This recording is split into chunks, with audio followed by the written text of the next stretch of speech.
ท่านกำลังติดตามรับฟังสถานีวิทยุกระจายเสียงพระพุทธศาสนาแห่งชาติและสังคมคลื่นเพื่อการศึกษาพระพุทธศาสนาและวัฒนธรรมระบบ FM 104.5 เมกะเฮิรตซ์รายการต่อไปเป็นรายการเสียงธรรมจากสามเณรดำเนินรายการโดยสามเณรสมพงษ์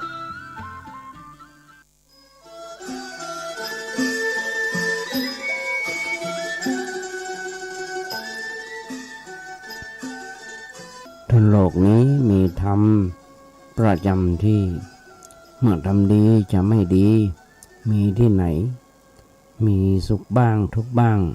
ช่างประไรเป็นวิสัยของมนุษย์ปุถุชนขอกราบไหว้สาครูบาอาจารย์ทุกท่านขอเจริญพรศรัทธาญาติโยมผู้ใฝ่ในศีลในธรรมทั้งหลายมาแล้ว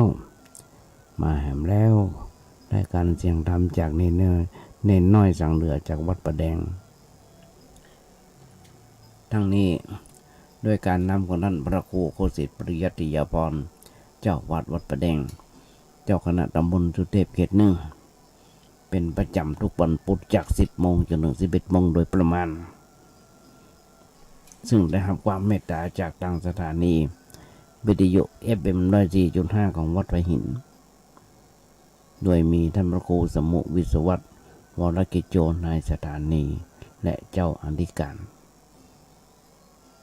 ครูบาอาจารย์หลายผู้หลายท่านด้วยกันได้ให้ความเมตตา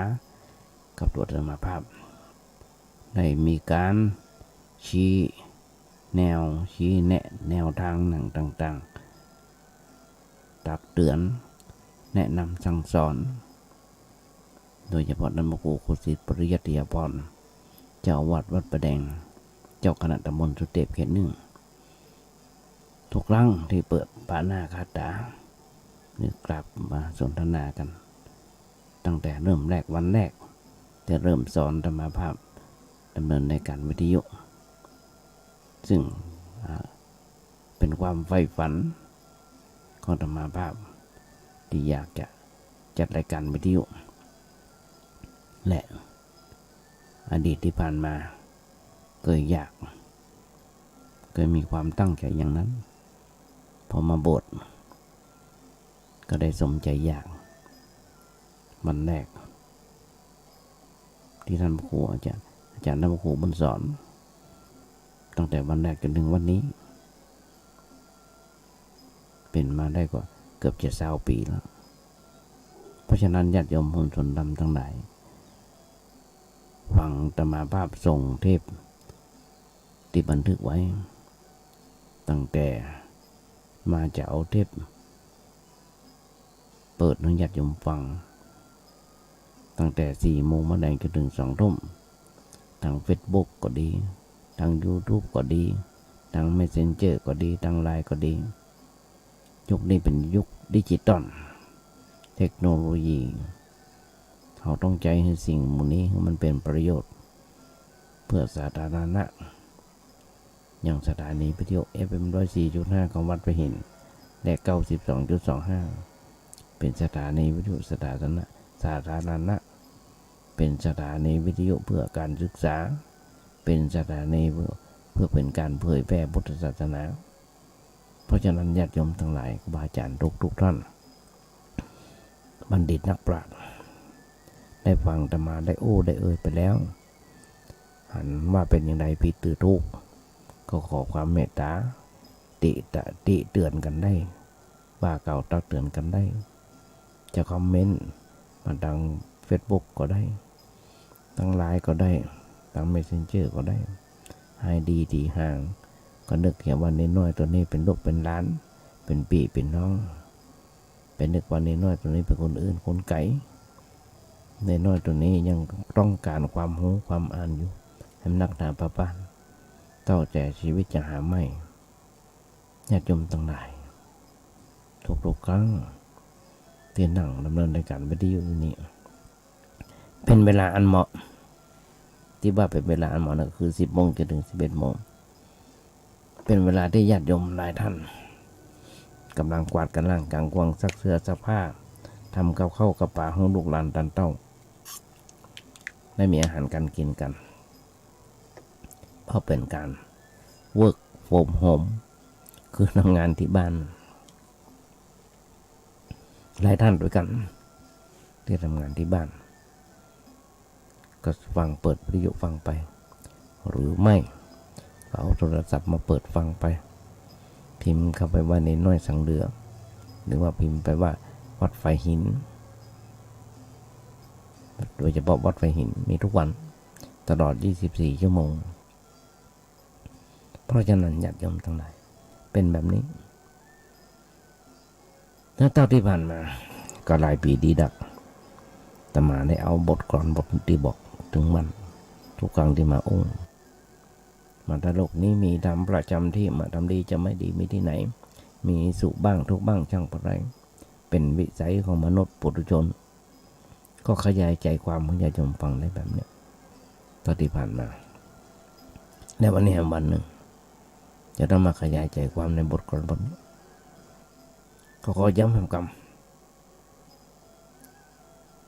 ย้ำแห่งกรรมนั้นญาติโยมก็จะหันได้ว่าสังคมในครอบครัวหลายๆครอบครัวที่ปนปี้ไปหมดแย่มีแต่ทุกข์เพราะอย่างหลายๆครอบครัวที่มีนักเสพนักเสพไม่ว่าจะเป็นกัญชายาบ้ายาม้ายาเฮโรอีนอย่างต่างๆสร้างความวุ่นวายท่านขอญาติโยมทั้งหลายแค่เล่าบ่ได้นั่งกินเหล้ากันมาได้ก็เดือดร้อนไม่แล้วทั้งครอบครัวในเริ่มด้วยที่สังคมของเขาสังคมในครอบครัวถ้าอู้กันลงทรงกันปอมันมีสิ่งเสพติดเข้าในบ้านในจองในครอบครัวบ้านเขาจะในบ้านเขาจะมีความสุขบ้านมั่นใจสังคมครอบครัวสังคมหมู่บ้านตำบลอำเภอจังหวัดประเทศจะเดือดร้อนทำไมแม้กระทั่งอย่างเดียวเนี่ยรัฐบาลเปิดกัญชาเสรีก็เดือดร้อนทำไมล่ะญาติโยมจะหันได้เปิดวันแรกก็มีคนตายแล้วมีคนเข้า ICU แล้วเนี่ยเพราะฉะนั้นญาติโยมทั้งหลายเขาต้องมีธรรมะกันพ้องถ้าธรรมะไม่กลับมาโลกาจะวินาศญาติโยมทั้งหลาย เขาอยู่ในโลกเนี่ยเพื่ออยู่อย่างอยู่ถึงวันเนี่ยอยู่เพื่ออย่างญาติโยมต้องตอบตัวเก่าตัวหลายอย่างที่ญาติโยมจะตอบได้ทุกคนที่อยู่ในโลกตมาอู้ได้ข้างอย่างหนึ่งอาศัยโลกอยู่เพื่อสร้างความดีโลกที่เขาอาศัยอยู่เนี่ยหรือว่าสิ่งต่างๆที่เขากำลังครอบครองอยู่ถึงหมดล้วนแต่เป็นของโลกโดยแท้จริงทั้งสิ้นเพราะขาดความเข้าใจตัวความเป็นจริงของชีวิต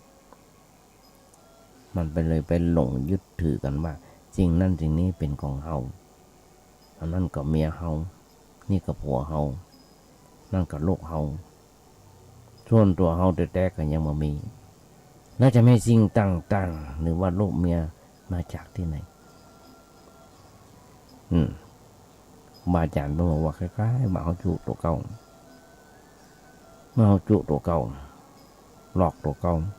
หลงขี้ตูยึดเอาสิ่งต่างๆที่เป็นของโลกมาโอบมากอดไว้เป็นของตัวย่อมต้องถูกลงโทษคือได้รับความทุกข์ความทรมานเป็นผลตอบแทนไผโอบกอดไม่นักเท่าใดเปิ่นคนนั้นย่อมได้รับความทุกข์ความทรมานตอนญาติโยมทั้งหลายแต่คนที่ฉลาดเปิ้นจะคิดแต่เพียงว่า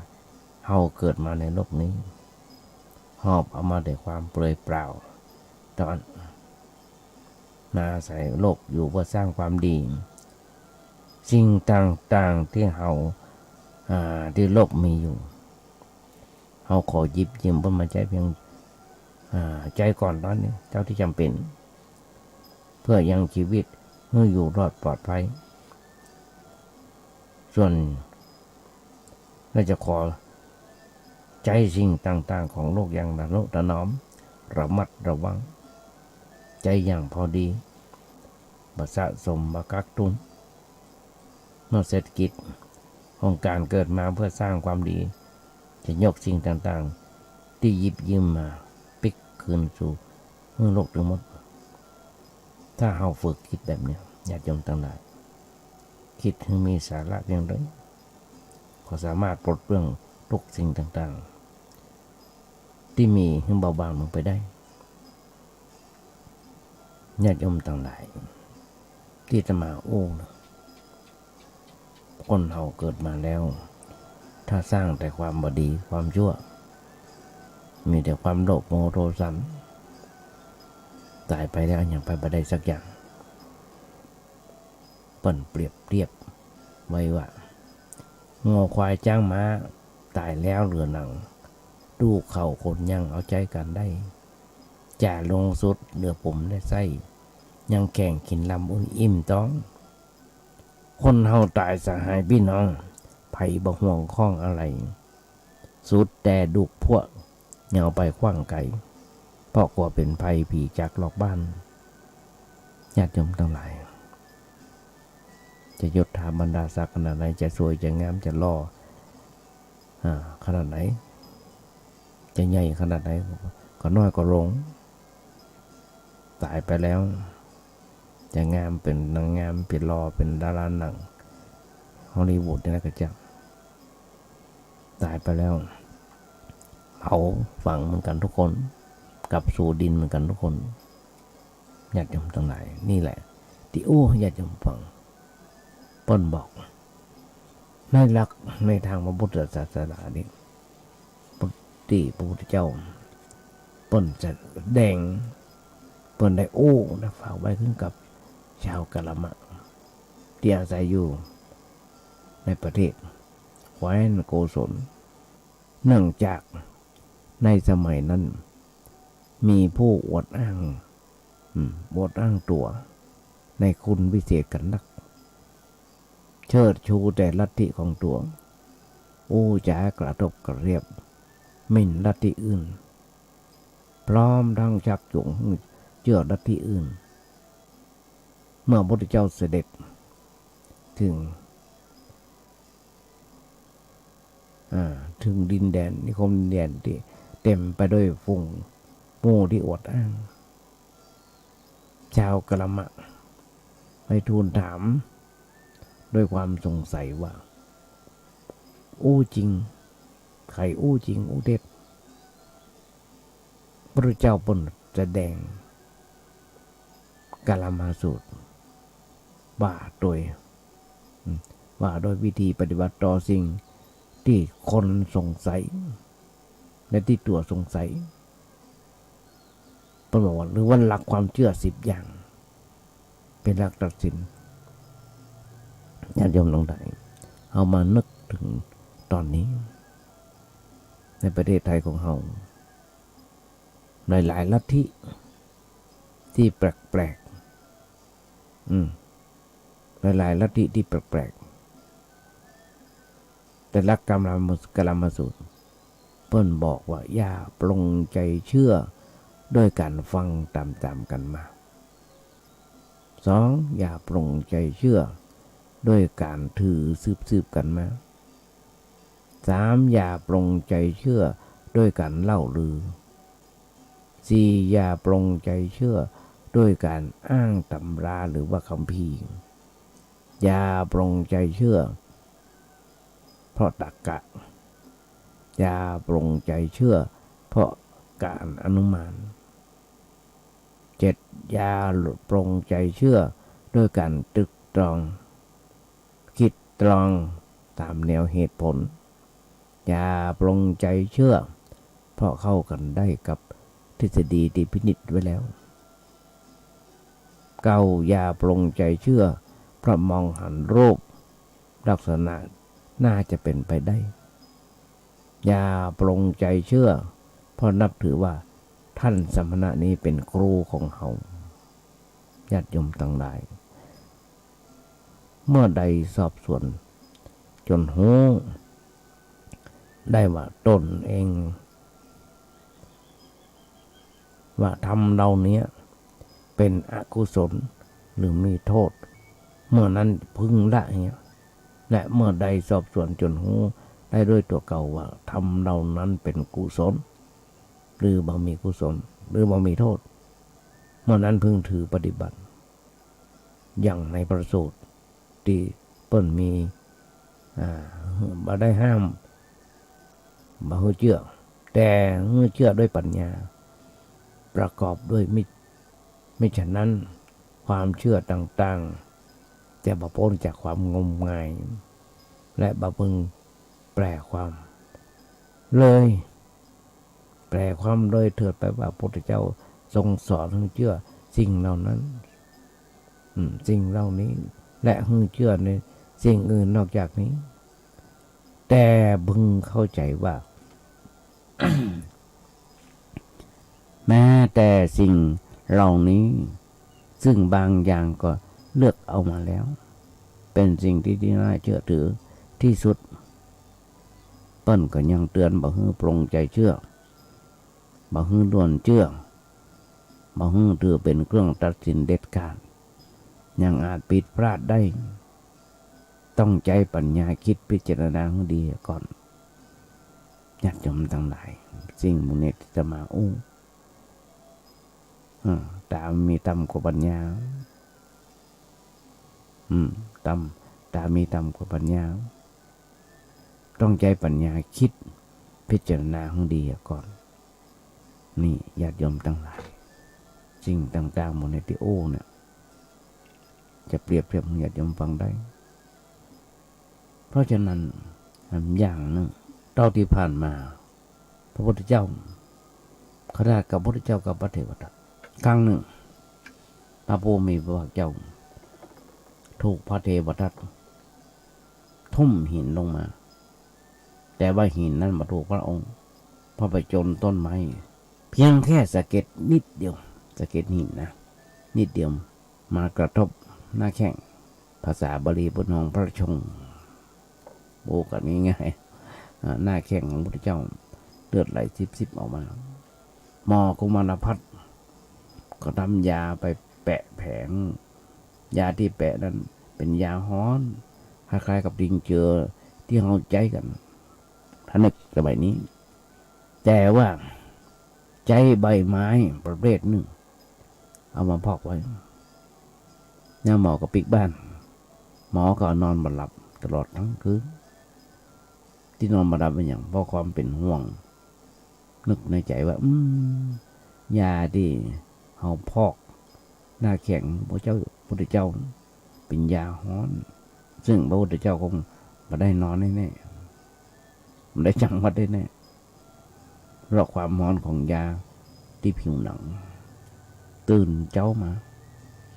เฝ้าพอพระเจ้าแล้วก็ถามพระเจ้าแต่คืนเนี่ยพระองค์บรรทมหลับเป็นปกติก่อนกันง่ายๆพระเจ้าก็ตอบบอกบรรทมหลับเป็นปกติบ่มีอย่างเกิดขึ้นหมอก็บอกว่าข้าพระองค์นอนบ่หลับทั้งคืนนอนบ่หลับทั้งคืนมีความกังวลว่ายาที่แปะแผลของพระเจ้าว่ามันฮ้อนแต่พระพุทธเจ้ากับตรปัดตอบแทนหมอว่าความฮ้อนทั้งหลายเขาได้ดับลงหมดแล้วลงหมดแล้วที่ปืนต้นโพที่ตรัสรู้เวลานี้ความฮ้อนเรานั้นมามีท่านมันต้องเป็นห่วงท่านมันต้องเป็นห่วงมันต้องมีความทุกข์ในเรื่องเกี่ยวกับความฮ้อนต่อไปญาติโยมทั้งหลายอันนี้เป็นเครื่องแสดงถึงด้านความสงบเย็นของจิตใจของพระพุทธเจ้าพระองค์มีความฮ้อนมีแต่ความสงบเย็นความฮ้อนนั้นได้ดับไปตั้งแต่วันตรัสรู้อนุตตรสัมมาสัมโพธิญาณที่เปิดต้นโพแล้วต่อจากนั้นก็มีความฮ้อนอันนี้จะนั่งอยู่ที่ไหนที่ฮ้อนก็มาฮ้อน จะนั่งอยู่ในที่เย็นก็บ่เย็นจะอยู่ในที่ใดก็บ่มีอันอย่างเกิดขึ้นในจิตใจของเราอันเนี้ยญาติโยมทั้งหลายเป็นเครื่องพิเศษ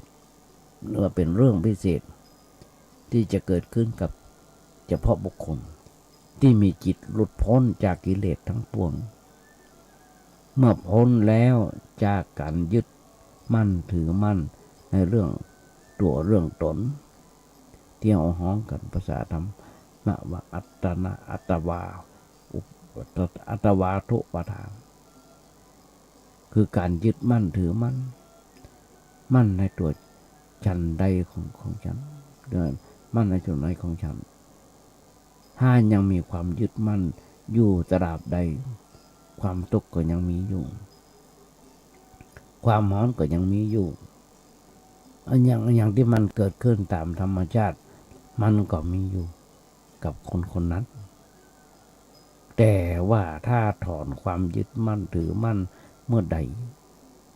สิ่งเหล่านั้นมันก็บ่มีมันมีของมันอยู่ตามธรรมชาติมันใจว่ามันบ่มีแต่ว่าจิตมันบ่ได้เป็นทุกข์เพราะเรื่องนั้นเช่นแต่ความร้อนของเรา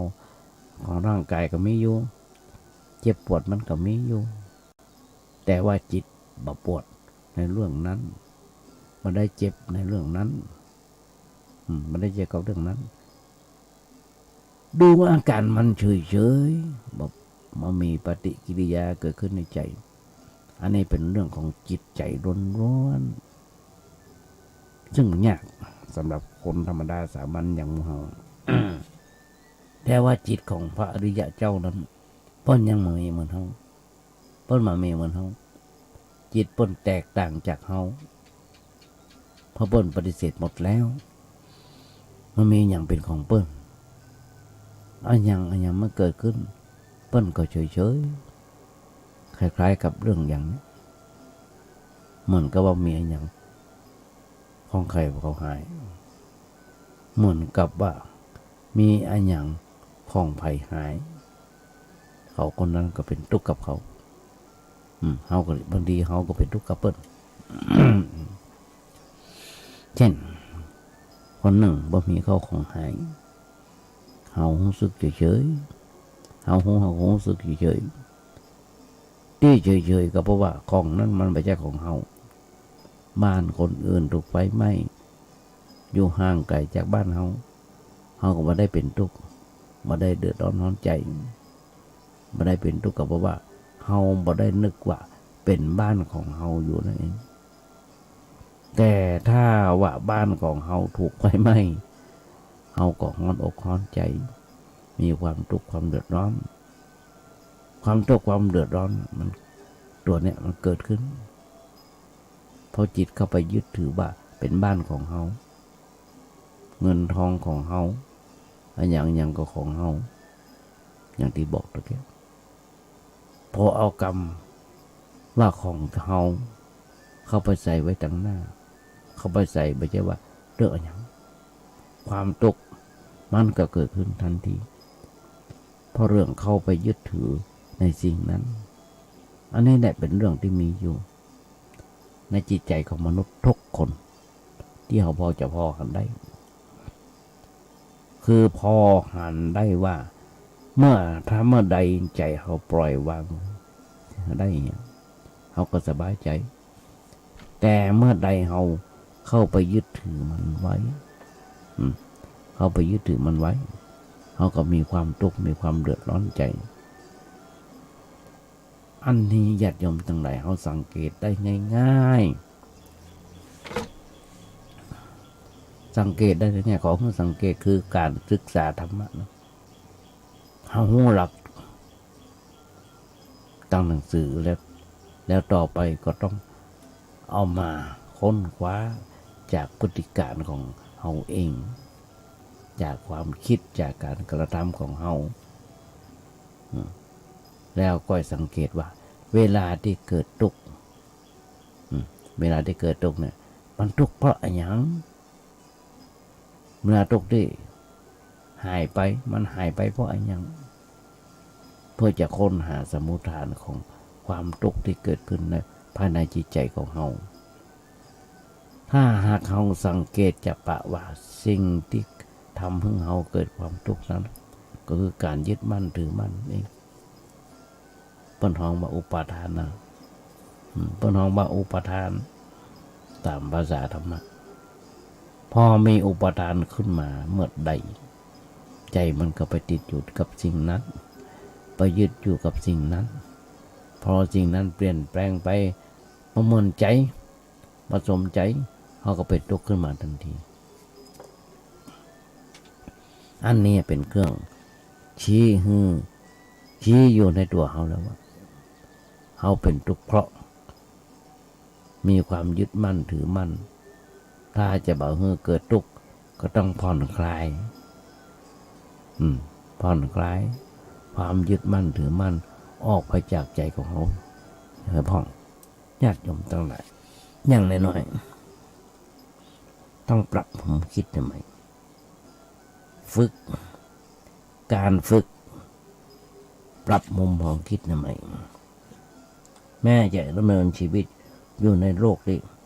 ร้อนระอุที่อยู่ในโลกที่เข้ายากมากแพงค่าแรงก็ถูกน้ำมันก็แพงสเปรย์เห็นละที่ประเดประดังเข้ามาในวิถีชีวิตของเจ้าไทยของเราที่เต็มไปด้วยความทุกข์นานานับประการการปรับมุมมองหมายถึงการฝึกคิดต่อทุกๆสิ่งที่เกิดขึ้นที่เกิดขึ้นในชีวิตนี่เป็นสาระคือคิดให้เป็นคิดให้ถูกเพื่อเอื้อประโยชน์ให้กับชีวิตที่จะได้เข้าสู่แก่นแท้ของชีวิตอย่างมาทุกข์บอกอย่างมามีความทุกข์ธรรมดาธรรมดามุมมองของชีวิตของคนทั่วไปจะมีมุมมองที่ชอบคิดไปในลักษณะของการได้หรือว่าสูญเสียในผลประโยชน์เพียงอย่างเดียวทั้งเพื่อตัวเก่าและคนใกล้ชิดบ่เคยคิดไปในลักษณะที่เหนือกว่านั้นอันจะเป็นประโยชน์กับชีวิตก็เลยวิ่งขึ้นถอยลงขึ้นลงไปกับเรื่องได้มาหรือว่าสูญเสียอยู่เสมอโดยที่บอกฮู้ว่ามันสร้างความทุกข์ความทรมานให้กับเราแม้จะฮู้เป็นในอยู่พอแต่ก็บ่สามารถดีดเอาตัวออกมาจากสิ่งทั้งสองได้เพราะความเคยชินต่อคิดแนวคิดเดิมๆนั้นมีพลังนักกว่าซึ่งได้ลงรากฝังแน่นอยู่ในใจมาเมินญาติโยมต้องหลายเลยแต่มันก็เหลือวิสัยที่จะเพียรพยายามฝึกคิดฝึกพอแต่ในแง่ที่ดีที่มีประโยชน์ความทุกข์ที่เดือดร้อนทนไม่หนักหนาสาหัสสากันเข้ามาใน2-3 ปีโดยโควิดโรคโควิดจะกินจะเที่ยวจะไปที่ไหนต่างๆมีแต่ความทุกข์ความเดือดร้อนต้องปิดปากปิดผ้าแมสต้องฉีดวัคซีนอย่างต่างๆเพราะฉะนั้นอยากยกตัวอย่างสิ่งอย่างก่อจ้างเขาอยากมากแพงวิกฤตเศรษฐกิจอย่างต่างๆเขาจะต้องเผชิญทุกข์ด้วยใจที่สงบคนเฮาเมื่อมีปัญหาเกิดขึ้นบางครั้งเกิดสับสนวุ่นวายจนต้องเป็นทุกข์อย่างทุกข์ใจกับเรื่องที่เกิดขึ้นจนเกินเหตุเลยว่าเป็นอันกินอันนอนแม้แต่ยืนเดินนั่งหรือว่าจะอยู่ในอิริยาบถใดๆก็มีแต่ความรุ่มร้อนคอยแต่วิตกกังวลมาเดียวมีคนเป็นโรคเศร้า โรคอย่างนั้นปนห้องนะ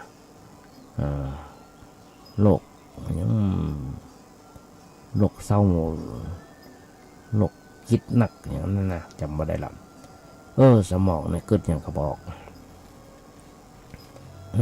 โรคอยู่คนเดียวโรคอย่างต่างๆมันเนี่ย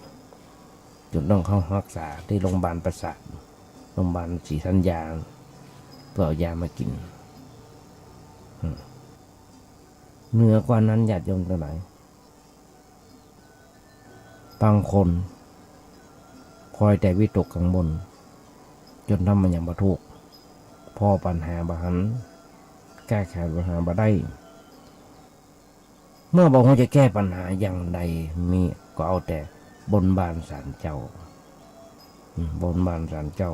เอาหาเจ้าโสหมอดูกินเหล้าเมายาเที่ยวสอนเที่ยวเตะสอนเสให้หากับเพื่อนกับพงจนกลายเป็นการสะสมปัญหาพอกพูนความทุกข์เป็นหนักกว่าเก่า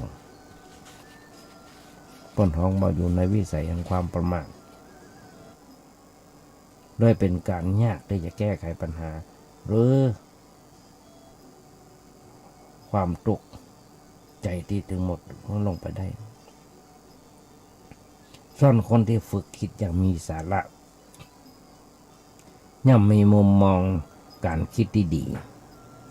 มีความฉลาดมีความกล้าหาญที่จะเผชิญหน้ากับความทุกข์ที่เกิดขึ้นด้วยหัวใจที่สงบเย็นมีสติสุขุมในการคิดที่จะบ่ให้เกิดความทุกข์ขึ้นกับตัวและยังคงคอยเฝ้าต้อนรับกับความทุกข์ต่างๆที่ผ่านเข้ามาในวิถีชีวิตของเราอย่างบาสะทกสะท้านเปรียบเสมือนต้นไม้นานาพันธุ์ที่เฝ้ารอการมาเยือนของฤดูกาลหรือฤดูฝนอย่างวัดประแดงมาเดี๋ยวนี้ญาติโยมทั้งหลายรอฤดูกาลของฝนใบต้นไม้ต้นดอกอย่างต่างๆเขียวชอุ่ม3 วัน4 วันตกพ่อง4 วัน5 วันตกพ่องใบผักแก่หรือใบชะพูออกเต็มต้นไม้ต้นดอกอย่างต่างๆเริ่มออกดอกออกผลหันเพราะฉะนั้นญาติโยมทั้งหลายทุกสิ่งทุกอย่างบางคนหนีเนาะหนีโลกที่ว่าหนีโลกนั่นคือบางคนฆ่าตัวตายฆ่าปัญหามีปัญหาญาติโยมทั้งหลายพระพุทธเจ้าบ่ได้สอนให้หนีโลกพระพุทธเจ้าบ่สอนมึงเฮาหนีทุกข์หนีปัญหาและบ่เคยสอนให้ทิ้งโลกเพิ่นบ่ได้สอนให้ทิ้งโลกแต่พระพุทธเจ้าสอนให้เฮากำหนดพอโลกตามความเป็นจริง ให้กล้าเผชิญหน้ากับความทุกข์ที่เกิดขึ้นอย่างตรงไปตรงมาถ้ากำหนดหูทุกข์หูเต่าหูตันทุกข์ที่เกิดขึ้นเฉพาะหน้าอย่าไปกำหนดถึงกำหนดคิดถึงการได้หรือว่าเสียที่มีผลเป็นทรัพย์หรือว่ายศตำแหน่งหรือว่าชื่อเสียงเพราะสิ่งเหล่านี้มีแต่จะเพิ่มทุกข์เพิ่มโทษคนเฮาส่วนมากญาติโยมทั้งหลายยังติดข้องอยู่ในโลกธรรมเวลามีทรัพย์มียศมีสุขมีคนเยินยอมีคนสรรเสริญเยินยอก็มัวแต่หลงดีใจจนลืมตัวแต่เมื่อเวลามันเสื่อมทรัพย์เสื่อมยศมีเสื่อมสุขเสื่อมคนเดี๋ยวพ่อก็ทุกข์ใจจนหน้าดำมุนมองหน้าดำหน้าเครียดไม่แต่เรื่องได้เรื่องเสียทั้งนั้นจิตใจเลยต้องเหน็ดเหนื่อยไปกับการฟูแฟบจนมันมีเวลาพักเวลาหยุดพักสงบนิ่งถ้าเราจะสามารถอยู่เหนือสิ่งถึงสองนี้ได้เลยถ้าบอกฝึกคิดบอกฝึกคิดทำไม ญาติโยมมวลชนธรรมทั้งหลายครูบาอาจารย์เพิ่นบอก หรือว่าพระเจ้าเพิ่นเคยบอก ซึ่งปัญหากับความทุกข์คนละส่วนกัน ปัญหากับความทุกข์กับคนมันคนละส่วนกันเมื่อคิดไว้เสมอว่าปัญหาอันยิ่งใหญ่ในชีวิตของเราคือความทุกข์ความกัดกลุ้มที่อยู่ในใจ ส่วนปัญหาธุรกิจการงานครอบครัวยศตำแหน่งการเรียนหรือว่าสิ่งอื่นๆนั้น มันเป็นปัญหาภายนอกตัวเราถือว่าเป็นเรื่องรองหรือว่าเล็กๆน้อยๆต้องแยกออกพอหันเมื่อการงานหรือว่าครอบครัวเกิดปัญหาขึ้น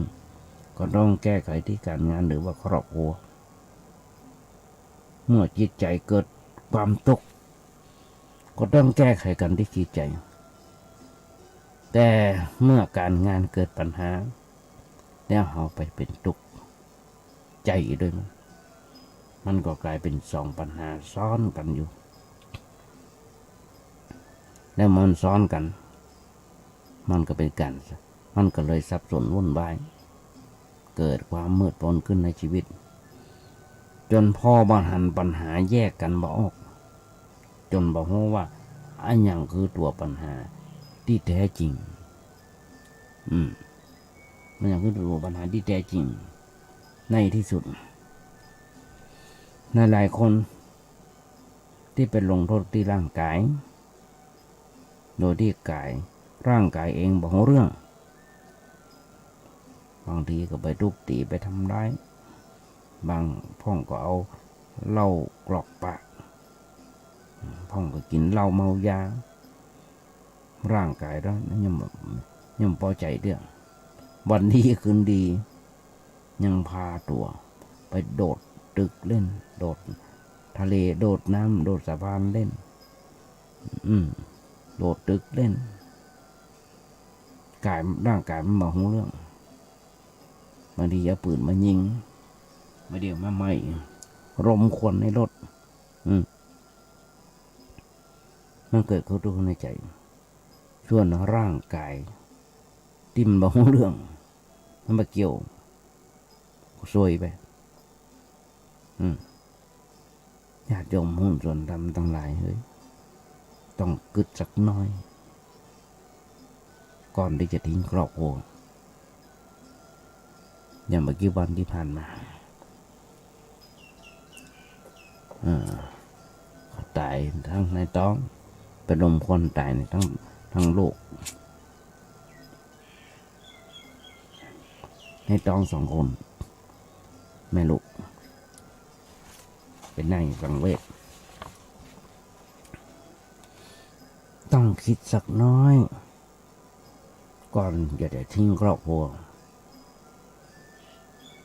ธุรกิจการงานต่างๆเกิดล้มละลายหรือว่าสิ่งอื่นๆเกิดการสับสนเกิดการล้มเหลวแถมมาพอมีหนี้สินน้นร่นท่วมตัวที่จะต้องชดใช้หลายคนเลยตกใจกึดหนักจนเครียดแล้วเครียดจนอยากจะฆ่าตัวตายเพื่อหาทางออกกับชีวิตเพราะปัญหาที่เกิดขึ้นมันเลวร้ายเกินกว่าที่จะรับได้การหาทางออกคือกับชีวิตโดยการฆ่าตัวตายนั้นญาติโยมมุ่งส่วนดำทั้งหลายบาอาจารย์เป็นบอกว่าเป็นวิธีการที่ง่ายเกินไปง่ายเหตุจนที่มนุษย์ผู้ใจสูงอย่างเฮาท่านบอกว่าจะกระทำบอกว่าจะสรรหาทางออกบอกว่าจะหาทางออกเพื่อกับชีวิตโดยทางนี้อย่างเด็ดขาดเพราะอย่างก็เพราะว่าการฆ่าตัวตายนั้นยังบ่ใจตัวตัดสินหรือยุติปัญหาที่แท้จริงแต่กลับจะเป็นตัวเพิ่มปัญหาแถมด้วยซ้ำไป ลองกึดทบทวนให้พอให้ดีๆเมื่อเราตายไปแล้วภาระหน้าที่ต่างๆจะตกอยู่ที่ไผจะตกอยู่ที่ไผและมันต้องตกเป็นของพ่อของแม่หรือว่าลูกเมียปีนญาติปีน้องแนวเฮาก็ยังจะกล้าหันแก้ตัวตัดช่องให้แต่พอตัวทำกับเขาเหล่านั้นทำกับเปิ้นหมูนั้นได้ลงคอกันแต่เมื่อพ่อที่จะต้องรับภาระอันหนักคือพ่อแม่ผู้บังเกิดเกล้าหรือว่าคือลูกเมียอันเป็นที่ฮักสดที่ฮักของเขาเองญาติโยมทั้งหลายหลายคนที่เกิดบ่าที่เคยบอกว่าฮักพ่อฮักแม่นักกว่าไผๆในโลกนี้แล้วจู่จะมาตั้งหน้าตั้งตาทิ้งภาระไว้ให้เปิ้นตกใจหนักใจซึ่งญาติโยมหุ่นสันดำทั้งหลายถึงสองท่านถึงพ่อถึงแม่ต่างก็เท่าจะแลแก่ชราแล้วชีวิตนับวันมีแต่จะร่วงโรยซึ่งมาต่างอย่างกลับไม่ใกล้ฝั่งและคอยหวังที่จะฝากผีฝากไข้หวังที่จะเฮาช่วยปิดตาเมื่อเปิ้นยามไปเปิ้นสิ้นบุญแนวไหนล่ะที่เคยพร่ำบอกว่าฮักเธอคนนี้นักยิ่งกว่าปลาฮักน้ำแล้วจะขออยู่ร่วมหัวจมท้ายกันไปจนตราบเท่าที่ความตายจะมาพรากจากเขาไปมีสุขจะร่วมเสพในยามมีทุกข์จะร่วมด้วยกันแก้ไขคอยเป็นกำลังใจให้กันและกันสู้ฝ่าฟันต่อปัญหาต่างๆที่เกิดขึ้นแล้วไหนล่ะที่เคยบอกว่าฮักลูกจนหมดชีวิตอยากจะหันลูกเติบโตใหญ่หน้ากาบานพร้อมกับความอบอุ่นที่ได้รับญาติโยมมุ่งชนธรรมทั้งหลายหลายท่านที่เป็นแบบนั้นตอนนี้ยิ่งหนักเข้าไปแหมที่เป็นแบบนั้นต้องเปิดใจกว้างเพื่ออย่างเพื่อเรียนรู้เรื่องของอันนี้รู้เรื่องของอนิจจังทุกขังอนัตตาเขาจะต้องเปิดใจให้กว้างออกไปเรียนรู้และยอมรับทุกสิ่งที่เกิดขึ้นว่าสิ่งทั้งหลายทั้งปวงนั้นสามารถพลิกผันเกิดขึ้นได้ตามเหตุผลของมันเสมอเรื่องธุรกิจการงานล้มเหลวหรือว่าล้มละลายหรือว่าเรื่องอื่นๆเกิดการล้มเหลวและมันอาจจะเกิดขึ้นได้ในทุกๆคนเพราะสิ่งต่างๆล้วนแต่ถูกห้อยไว้กับความบ่เที่ยงแท้แน่นอนอันอย่างบางทีมันก็เจริญขึ้นบางทีมันก็ถอยลงเสื่อมลงมันเป็นของมันอยู่อย่างนี้เพราะมันเป็นของที่มีอยู่คู่กับโลกมาเมื่อแสนหมื่นแล้วทุกชีวิตที่เกิดมาในโลกนี้ก็ล้วนแต่ต้องเผชิญหน้าพบปะกับมันทั้งนั้นแม้ว่าอาจจะมีลักษณะที่แตกต่างกันไปพ้องก็ตาม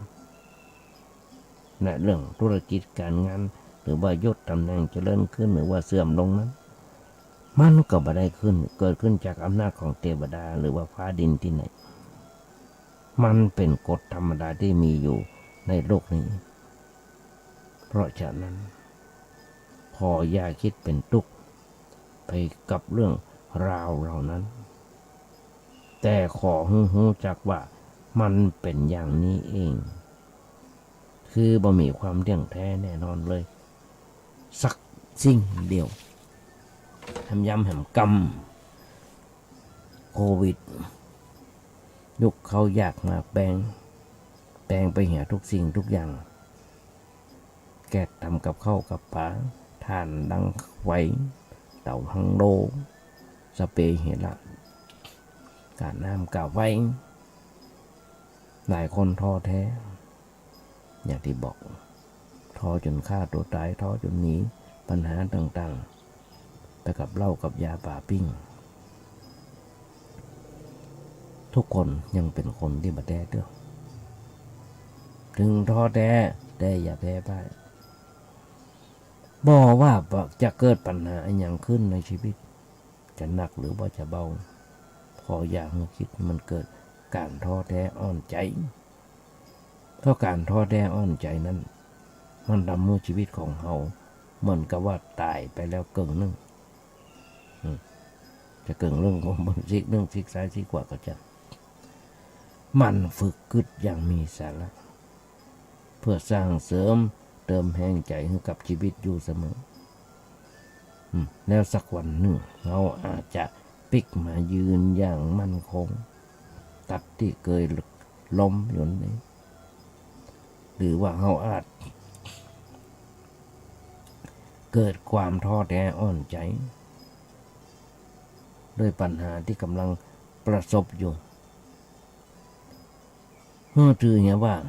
ถึงจะท้อแท้แต่เราจะแพ้บ่ได้เพราะอย่างเพราะคนที่กำลังคอยรอคอยความหวังจากเรายังมีอยู่หากเราแพ้เหี่ยคนหนึ่งแล้วแหมหลายคน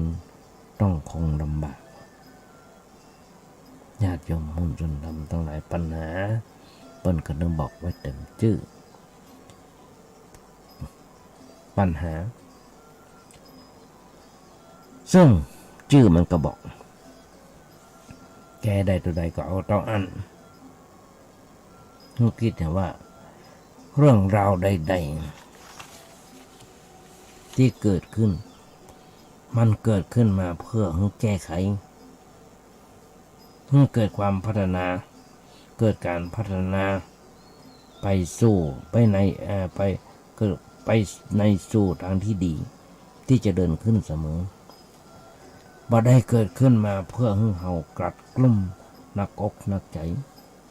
จนกึดจะทำร้ายตัวเก่าหรือ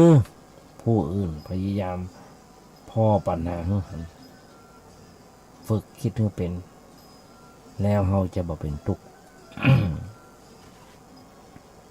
แต่เฮาญาติโยมหุ้นส่วนดำแต่ว่าเฮาต้องรู้ความจริงไว้ว่าปัญหาหลายๆอย่างหลายๆเรื่องเฮาบ่อาจแก้ไขมันได้ก็มีเพราะอย่างเพราะมันเป็นสิ่งที่แก้ไขบ่ได้ตามเหตุผลเฉพาะตัวของมันแต่หน้าที่ของเฮาคือจะต้องพยายามหาวิธีจัดการ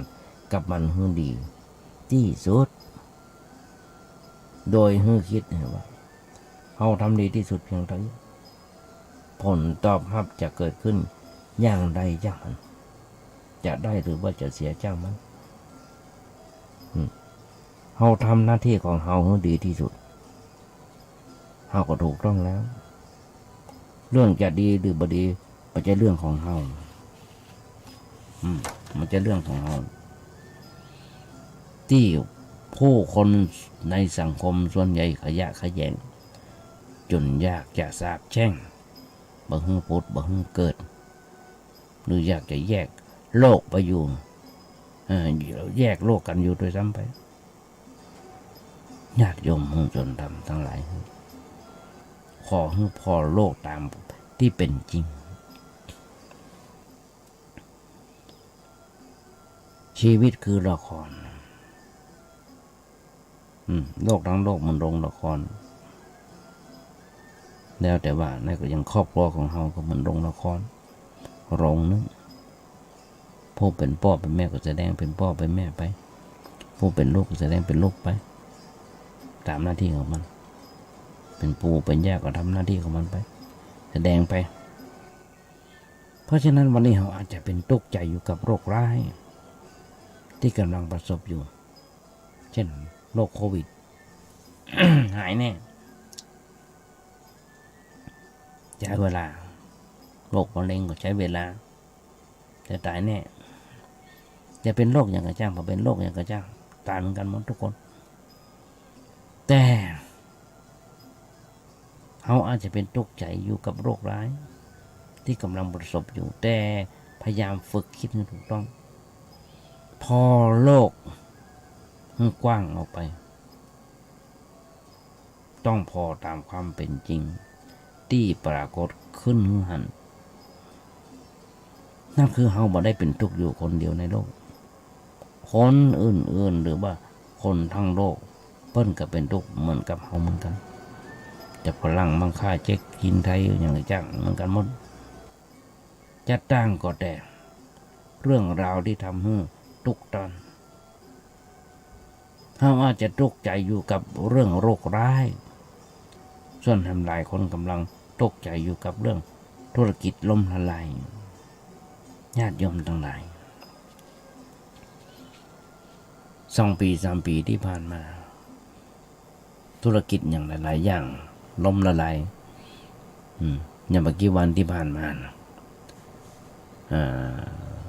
ป้นห้องอย่างกาดสวนแก้วเปิดมาเป็น30 ปี เริ่มปิดตัวลงไปแล้ว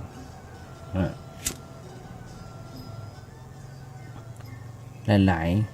ๆอย่างที่มันปิดตัวลงไปแม้กระทั่ง4 ล้อแดงบ้านเฮาเริ่มปิดตัวบขส.ต่างกรุงเทพก็ปิดตัวรถน้ำมันดีเซลรถรางรอบเวียงเชียงใหม่ของเฮาก็ปิดตัวธุรกิจหลายๆอย่างปิดตัวไปเพราะอย่างนี้จำทั้งหลายสภาวะเศรษฐกิจมันฝืดเครื่อง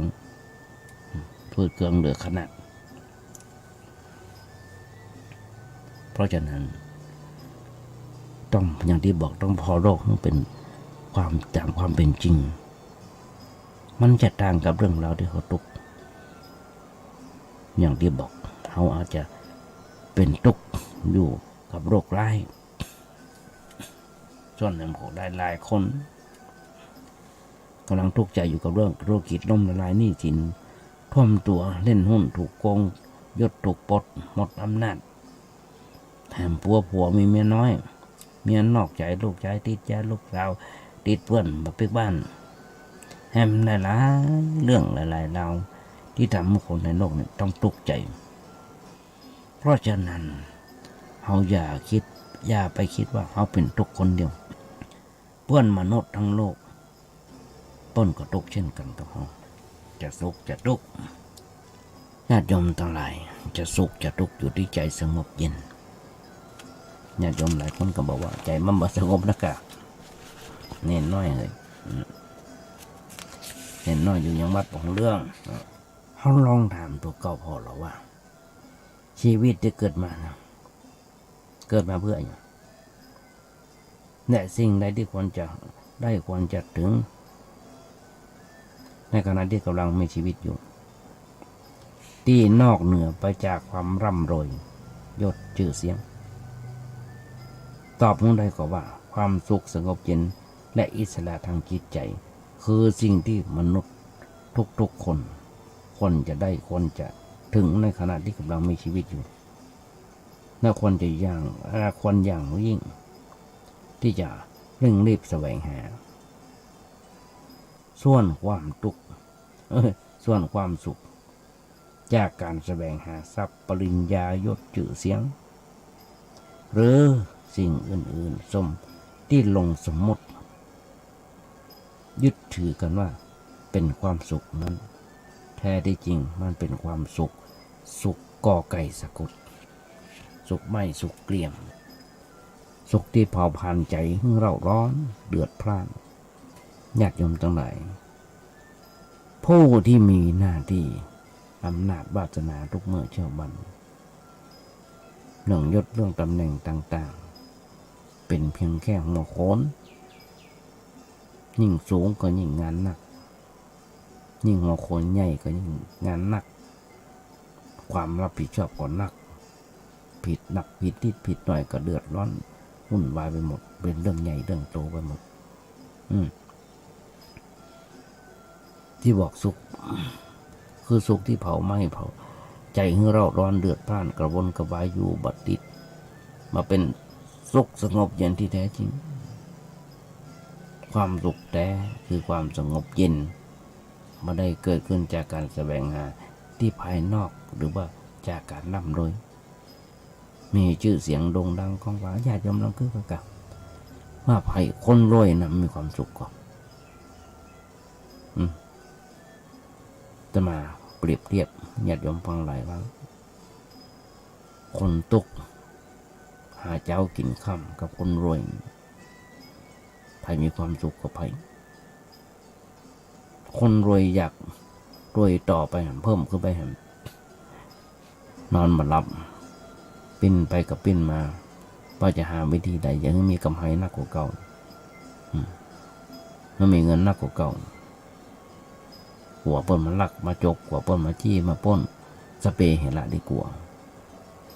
แต่ว่าคนตุกหาเจ้ากินค่ำหัวถึงหมอนกันรับผู้มาเจ้าว่ากันไหมเป็นแบบนั้นหรอกมีความสุขสงบเย็นสุขไม่อย่างไรญาติโยมทั้งหลายสุขไม่อยู่ที่ใจทะยานอยากสุขก็ใครสะกดนะ อย่างที่บอกคนที่ร่ำรวยที่มีความสุขมันแต่กันก่อนมันมีความสุขแต่ทำไมคนรวยเหล่านั้นถึงได้นั่งนอนอย่างหวาดผวาอย่างที่บอกไปไหนมาไหนต้องคอยหวาดระแวงมีคนคุ้มกันมีรถป้องกันกระสุนคนรวยเหล่านั้นเขายังดิ้นรนแสวงหากันอย่างหัวม้นมาจบบ่สิ้นหามาได้ตัวใดก็บ่พอทั้งหาทางสุจริตและทุจริตคดโกงคอร์รัปชันหรือว่าอื่นๆนักหนาประป้านที่เขาลงกึดกันไปว่าจะได้รับความสุขจากการแสวงหาสิ่งต่างๆโอ้ญาติโยมทั้งหลายขออภัยหมดเวลาแล้วเวลามื่นตาขึ้นมาพอนาฬิกาหมดเวลาแล้วต้องขออภัยญาติโยมทั้งหลายด้วยขอนำรายการนี้ไปออกจบไปยังแบบซื่อๆแบบนี้แหละขอเจริญพร